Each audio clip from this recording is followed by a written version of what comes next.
we start, I want to pass along my condolences to Mike Malone and his family. His dad, Brendan, passed away yesterday. Brendan has had such an incredible impact on the NBA. He was, when I played, he was coaching for many years. I remember him most from being on the Bad Boys staff, the Pistons staff, and those championship teams. But sad day for the NBA and, of course, for Mike and his family. So just from the Warriors, we're passing along our condolences to the Malone family. You want to give it a start here? Yeah, just saw Jonathan's right hand was heavily taped. Just wanted to know what was up with his hand. And Jonathan missed the contact part of practice today. He jammed his thumb. Chris Paul also sat out.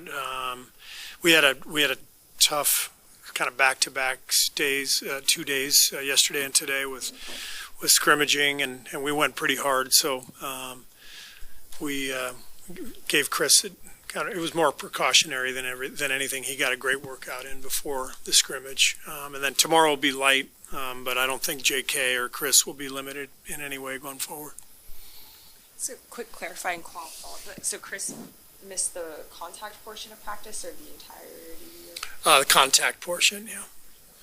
Did J.K. jam his thumb like coming for a rebound or just playing defensive? Like he said, I think it was he hit it on the backboard, going up either for a block shot or a rebound. He said he didn't feel anything when it happened because of the adrenaline, and then it got sore overnight. So but it's not serious. He'll be fine. So it should be good to go for the next game too. Yeah. Thanks, Steve.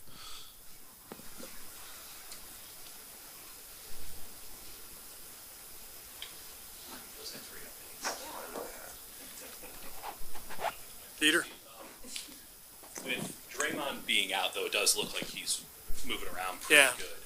And then obviously CP, like, how are you addressing the fact that, Draymond's played point guard for so long and been the orchestrator of the offense. CP is going to have to do that. How are you trying to build chemistry between the two of them without having Draymond out there in a full capacity? Well, there's really good chemistry in terms of their connection. They spent a lot of time together this summer, both in LA and then up here, playing pickup. Those guys have really connected well. I think the on-court stuff will just have to unfold when Draymond comes back, and that's that's going to be a case of two incredibly smart players learning how to play together.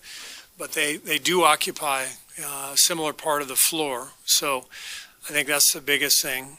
When they're in pick and roll, Draymond's going to need to dive, and the good thing is Draymond understands that already. I don't even have to tell him, so he'll vacate that spot, give Chris that space, and then there will be some nuances. Some of them may be installed, some of them maybe that come out organically in our offense where we just are able to put them in spots where they can work together and both be effective. So, like I said, I'm not very concerned because they're both so smart. Then I think they'll figure it out pretty quickly. Somewhat along those same lines. Sorry, I'm the worst with microphones. It does seem. It does seem coming in. I know you guys have used connectivity and all that, but it also seems that basketball IQ was given a big.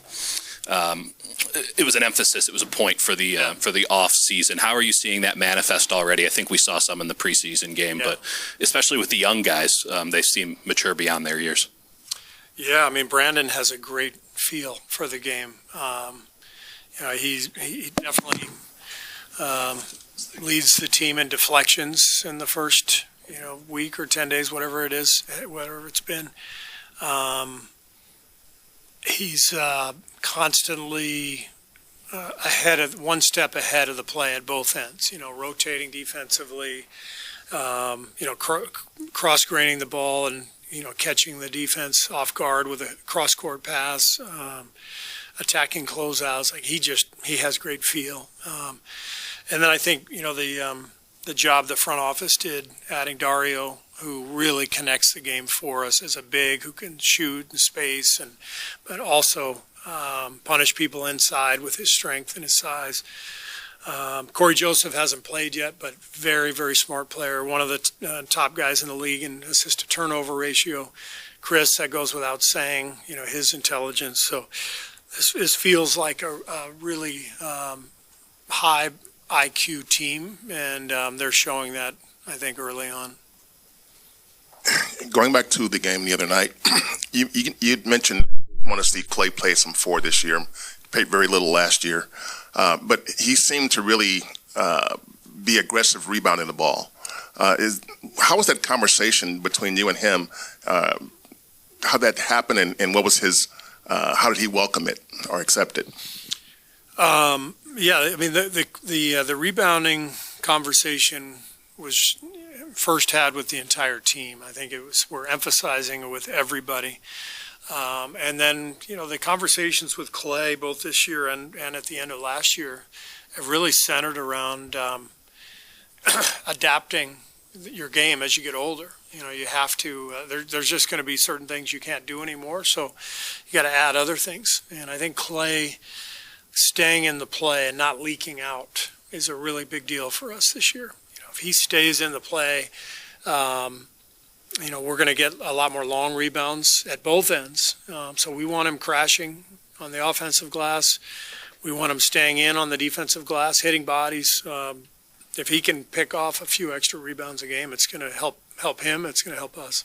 Does that in turn give Wiggs more opportunities to defend on the perimeter? I mean, it seems like at one point you kind of were interchangeable between those two guys, but it looks like Wiggins is going to be more on the perimeter a little bit more.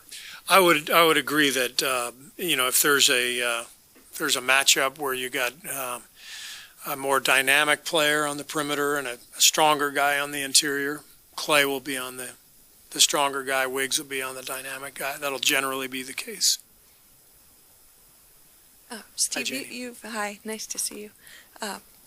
You've spoken about continuing to learn and grow as a coach, and even referencing that last week with the WNBA announcement and learning from a new staff coming in. How did you sort of, over the summer, ponder some of the challenges that this group went through last season, even starting in training camp, and maybe how you grew as a coach and what you did well and maybe things that you kind of reflected upon? Yeah. I think that's a part of every off season for me, looking back at the season, especially once you get a chance to get away and breathe and you get away from the pressure of it all, and you can look back in a more even-keeled manner. So you think a lot about how you handled things, and there were definitely things that I wish I had handled differently last year. I'm an avid reader of coaching, other coaches, other sports, what people are doing. I've become a big football fan of European football, so I read a book about Carlo Ancelotti, the Real Madrid coach. Another one called The Barcelona Way, which really highlights Pep Guardiola. These guys are such incredible coaches, and they've taken the time to write books and really reflect on coaching and what they do well, what they regret, that sort of thing. And so I find just reading about other people and in other sports is hugely impactful. It really makes me think and gives me ideas for the following year.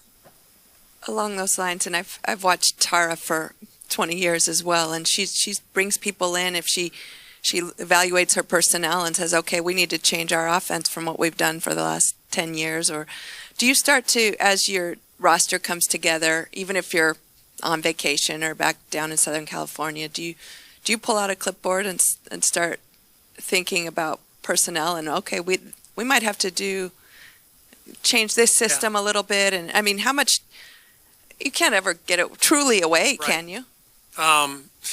No, you're always thinking about it, but it's okay because we love what we do, so it's fun to think about.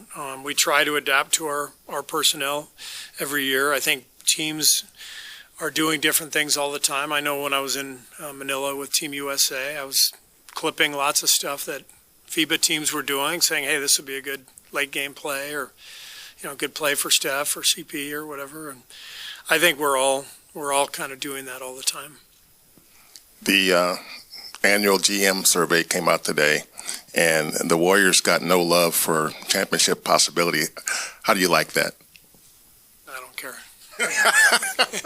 Makes no difference. Being the non-favorite, Yeah, I mean, it never did anything for me when people picked us, and doesn't do anything for me that they don't. So it's just interesting stuff for fans to read, but nothing that helpful or harmful to us, and definitely not any bulletin board material. I'm not posting that on the locker room wall.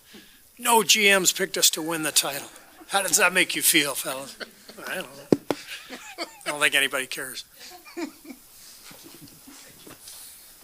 Hey, Steve, I was just wondering with Podziemski, a guy who hasn't played a ton in college where he just has the 1 year, do you find that those guys are easier to mold because they have maybe less of an identity of who they are, or is it more tricky than maybe like a 4-year college player? Yeah, it's a good question. I'm not sure that it applies in that manner. I think every player is unique and different from one another. Generally, I would say I like getting players who have more experience, but he has very little experience, and he seems to have a knack. Some guys just have a knack, and this guy's got a knack, and he's in the middle of the scrum every time. Long rebounds, he's there first. Finding an open guy, cross-court pass, like he makes that pass. Attacking the rim when there's a gap, he's attacking that gap. Other players, sometimes you get a guy who's had 3-4 years of college and he doesn't see that stuff. So I think every case is different, really. But you are looking for guys who have a good feel and a good foundation of fundamentals. And I think Brandon has a really good feel, and now we've got to add to that and help him get better. Steve, on that same note of experience, in what ways has Trace's experience kind of shined through a little bit through the first week of camp? With Trace, I think, 125 college games, something like that. I think it manifests itself offensively as a big where he understands immediately.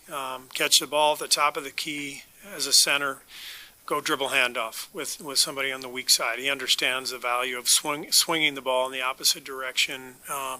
He's pretty early rotating defensively for block shots and rebounds. All that game experience definitely has helped Trace. Going back to Pods, and I know previously you said, especially these rookies, they're going to have to prove themselves to get out on the court during the regular season and stuff. But with the skill set that you're talking about him having, with the loss of Dante from last season, because I know you guys really liked him as that rebounder, that guard who is in the mix down low. Are those kind of like encouraging things to see from Pods as you lose that in Dante, but there are traces of that in other people? Yeah. I mean, I thought Dante was so important for us last year because he was just in the mix all the time. He played with such good energy, and his intentions were always great. I mean, he impacted the game as soon as he got out there. That's why the fans loved him. And so we're going to miss Dante, but that's an open spot for somebody to step into. Maybe it's Brandon, maybe it's Moses, maybe it's someone else. I don't know, but we do have to replace what Dante gave us.